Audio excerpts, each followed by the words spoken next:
Reporter के मेरे सभी दर्शकों को जोहार। दर्शकों, आज दिनांक 9 फरवरी को दिन भर की बड़ी व महत्वपूर्ण खबरों को लेकर मैं हाजिर हूं।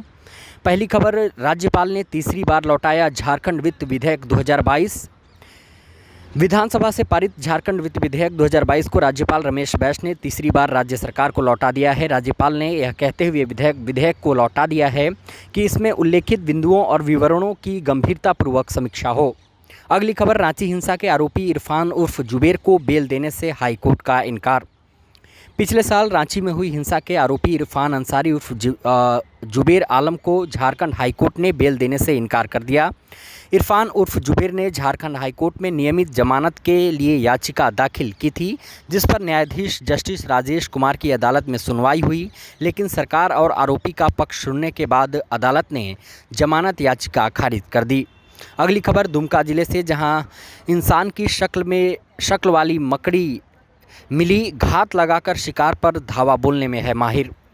चीन के बाद इस तरह की मकड़ी को असम में देखा जा चुका है। यह दलमा में मिला है जो दुमका ज़िले में है। हालांकि बिहार के कई हिस्सों में भी यह नज़र आ चुका है। इंसानी शक्ल वाली यह मकड़ी काफ़ी दुर्लभ है। अगली खबर, माओवादियों ने 12 से 21 फरवरी तक राज्यव्यापी प्रतिरोध दिवस मनाने का किया ऐलान। प्रतिबंधित नक्सली संगठन भाकपा माओवादी ने 12 फरवरी से 21 फरवरी तक राज्यव्यापी प्रतिरोध दिवस मनाने का ऐलान किया है।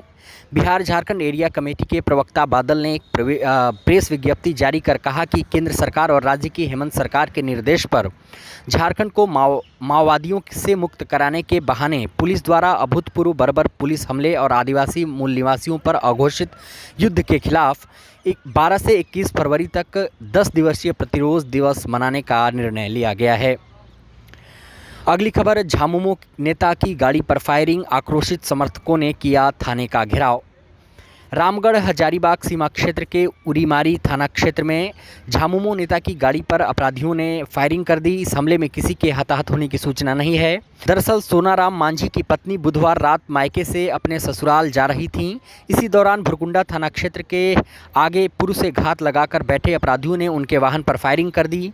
गोली पीछे के गेट में लगी। वहीं अपराधियों ने सोचा कि सोनाराम मांझी उसी कार में हैं, लेकिन जब उन्हें पता चला कि कार में सिर्फ उनकी पत्नी हैं तो वे वहां से भाग निकले। हजारीबाग एसपी मनोज रतन चौथे ने मीडिया को बताया कि पूरे मामले की जांच की जा रही है।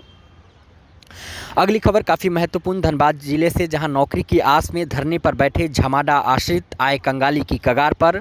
गुजारे के लिए बेचनी पड़ रही हैं घर की चीज़ें। पिछले साल फरवरी से नौकरी की मांग को लेकर अनिश्चितकालीन धरने पर बैठे झमाडा के आश्रितों की आर्थिक स्थिति बद से बदतर होती जा रही है। घर चलाने के लिए कोई पत्नी के गहने बेच रहा है तो किसी ने अपनी दुधारू गाय तक बेच दी है। एक आश्रित ने तो अपनी साइकिल तक गिरवी रख दी।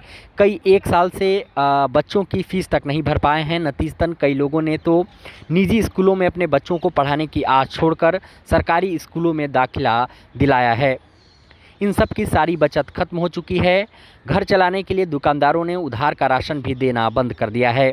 बता दें कि यहाँ पहले से काम कर रहे कर्मचारियों के आश्रित नौकरी की आस में 352 दिन से सड़क पर तंबू लगाकर धरना दे रहे हैं। पिछले दिनों झमाडा एमडी पर जानलेवा हमला करने और सरकारी कार्य में बाधा डालने पर के मामले में इन पर प्राथमिकी तक दर्ज हो चुकी है। तो झारखंड रिपोर्टर की अपील की संबंधित विभाग इन सब के मांगों को गंभीरता से ले और इनके दर्द को समझे। अगली खबर की ओर बढ़ते हैं। कांग्रेस एमएलए दीपिका पांडे ने हाई कोर्ट में लगाई गुहार, एफआईआर निरस्त कर दें मिलॉर्ड।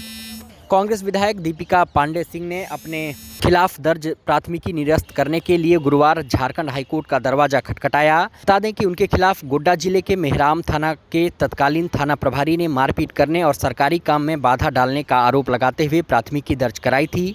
लेकिन दीपिका पांडे के द्वारा दाखिल याचिका में कहा गया कि उनके खिलाफ बदले की भावना से कार्रवाई और प्राथमिकी दर्ज की गई है, इसलिए उनके खिलाफ दर्ज प्राथमिकी निरस्त की जाए।